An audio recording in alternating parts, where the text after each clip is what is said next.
Sederalun, Dinas Sosial Provinsi Aceh memperingati Hari Lanjut Usia atau Lansia 2019 di Pulau Nasi, Kecamatan Pulau Aceh, Aceh Besar.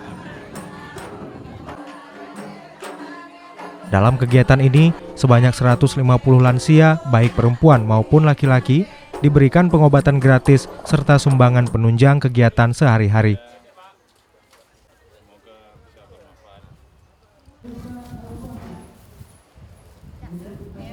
Adapun pertimbangan kegiatan yang dilaksanakan di daerah kepulauan adalah sebagai upaya pemerataan kepedulian Dinas Sosial Provinsi Aceh terhadap lansia, baik yang dirawat di panti atau yang rawat jalan dan tetap didampingi oleh pekerja dinas sosial.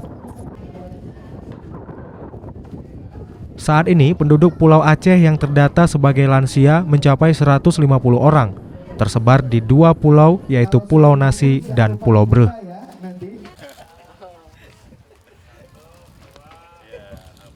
Sementara bantuan yang diberikan berupa sembako dan perlengkapan ibadah untuk 50 orang lanjut usia, serta bantuan kacamata untuk para lanjut usia dengan kebutuhan kegiatan sehari-hari.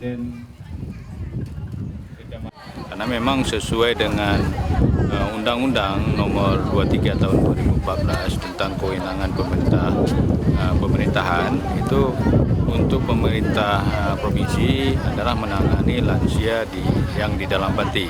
Sedangkan yang lansia di luar panti ditangani oleh kabupaten kota, jadi seperti itu. Kemudian acara kita pada hari ini adalah kegiatan Hari Lanjut Usia Nasional tahun 2019. Ini kenapa kita menyelenggarakan kegiatan kita ini adalah untuk memberikan penghargaan kepada para lanjut usia yang ada di kabupaten kota.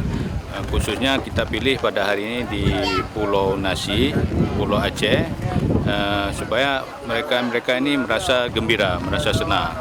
Sama ini mungkin pemerintah belum pernah melaksanakan kegiatan ini di daerah seperti ini. Jadi kita coba tahun-tahun ke depan juga akan kita melirik atau prioritas kepada daerah-daerah yang memang terpencil. Data dari Sensus Penduduk 2010, Indonesia merupakan negara kelima dengan jumlah penduduk lanjut usia terbanyak di dunia, yakni 18,1 juta jiwa atau 7,6% dari total penduduk.